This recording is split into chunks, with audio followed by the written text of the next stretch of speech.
তো হ্যালো বন্ধুরা, কেমন আছো সবাই? আশা করি সবাই ভালো আছো। তো আপনারা দেখছেন আপনাদের পছন্দের এবং ভালোবাসার চ্যানেল রনি বার্ড লাভার। তো বন্ধুরা, আজকের এই ভিডিওতে আমি কথা বলবো বাজরিগার পাখি অনেকের আছে যারা অনেক দিন থেকে পালন করছো, বাট পাখি হাঁড়িতে ঢুকছে না। এই হাঁড়িতে না ঢোকার কিছু কারণ এবং কি করলে আপনাদের পাখি হাঁড়িতে ঢুকবে সে বিষয় নিয়ে কথা বলবো। তাই ভিডিওটা স্কিপ না করে পুরোটা দেখো, তাহলে বুঝতে পারবে। প্রথমত আমরা যে ভুলটা করি, বাজরিগার পাখিকে যখন হাট থেকে কিনে নিয়ে আসি, তখন হাট থেকে নিয়ে এসেই কিন্তু হাঁড়ি দিয়ে দিই। এই ভুলটা সব থেকে বড়ো ভুল। এই ভুলটা কখনোই করা যাবে না। হাট থেকে নিয়ে এসে কখনোই হাঁড়ি দেওয়া যাবে না। হাট থেকে নিয়ে আসার পর অন্তত 1 থেকে 2 সপ্তাহ অন্তত রেখে দিতে হবে বাড়িতে নর্মালভাবে, তারপরে হাঁড়ি দিতে হবে। আর তোমরা যদি ভাবো যে হাঁড়ি দেওয়ার সাথে সাথে ডিম দিয়ে দেবে, তাহলে একদম ভুল। হাঁড়ি দেওয়ার সাথে সাথে কখনও কোনো পাখিই ডিম দেয় না। তাদের সময় লাগে, সেই জায়গাটাকে তারা দেখে কতটা তাদের জন্য নিরাপদ, তারপরে তারা ডিম দেয়। এর জন্য অবশ্যই আপনারা একটু ধৈর্য ধরে তারপরে হাঁড়ি দেবেন। অনেকেই বেশি বেশি ডিম বাচ্চার আশায় প্রথমে এনেই ডিম পাবো এরকম ভাবে, যে তাই তাড়াতাড়ি হাঁড়ি দিয়ে দেয়। এটা কখনোই করা যাবে না। 2 নম্বর, বাজরিগার পাখি যেখানে রাখতে হবে সেখানে জায়গাটাকে ভালো করে নিরাপদ নাকি সেটা দেখতে হবে।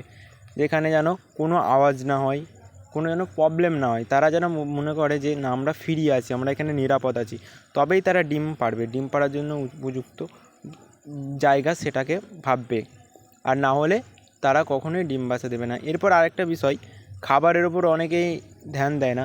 কেননা অনেকেই আছে যারা শুধুমাত্র অন্ধ্রদানা ব্যবহার করো। তা অন্ধ্রদানা শুধুমাত্র ব্যবহার করলেই হবে না, এর সাথে আপনাদের অবশ্যই আরও যেসব নিত্য নতুন খাবার পাওয়া যায়, যেগুলো নিত্য নতুন বলতে যেমন সিজন ভিত্তিক যে খাবারগুলো হয় আর কি, কলমির শাক, পালং শাক, এইসব যখন যেরকম সিজন হয় সেই সিজনে সেরকম খাবার দিতে হবে। অবশ্যই এ নিয়ে ভিডিও বানানো আছে, চাইলে আপনারা দেখতে পারেন। তারপর আপনাদের একটা বিষয় ধ্যান রাখতে হবে সবথেকে বেশি, সেটা হচ্ছে পাখিকে বেশি ডিস্টার্ব করলে হবে না। দেখা যাচ্ছে পাখি ডিম পারছে না বলে পাখির কাছে এসে সারাদিন বসে আছে। নতুন নতুন পাখি কিনে নিয়ে আসলে এই ভুলটা সবথেকে বেশি হয়। কেন পাখি নতুন কখন ডিম পারবে এরকম একটা মনে হয়। যে জিনিসই হোক না কেন, নতুন যদি নিয়ে আসা হয় তার প্রতি একটা বেশি মায়া থাকে, তারপরে আস্তে আস্তে সেই মায়াটা চলে যায়। এইটা কখনোই করা যাবে না।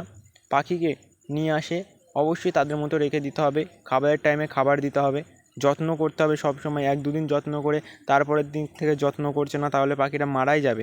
পাখিটা কোনো সময় ডিম বাচ্চার করবে না, পাখিটা তাকে নিরাপদ ভাববে না। আর অবশ্যই খাবারের দিকে ধ্যান দিতে হবে, টেরে মেরে পরিষ্কার করতে হবে যাতে পরিষ্কার পরিচ্ছন্ন থাকে।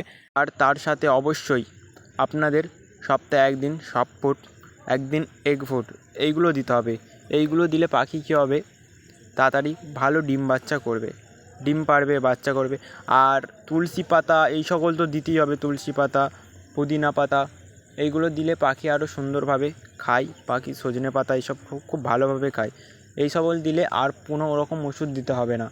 আর যদি এই সকল না দাও তাহলে কিছু ওষুধ ব্যবহার করতে হবে, তার মধ্যে ভাইরামেল, লিভ 52, এইগুলো লিভারের সমস্যায়। আর অস্ত্রভোটও ব্যবহার করতে পারেন। এই ছিল আজকের ভিডিও। ভালো লাগলে অবশ্যই লাইক করবেন।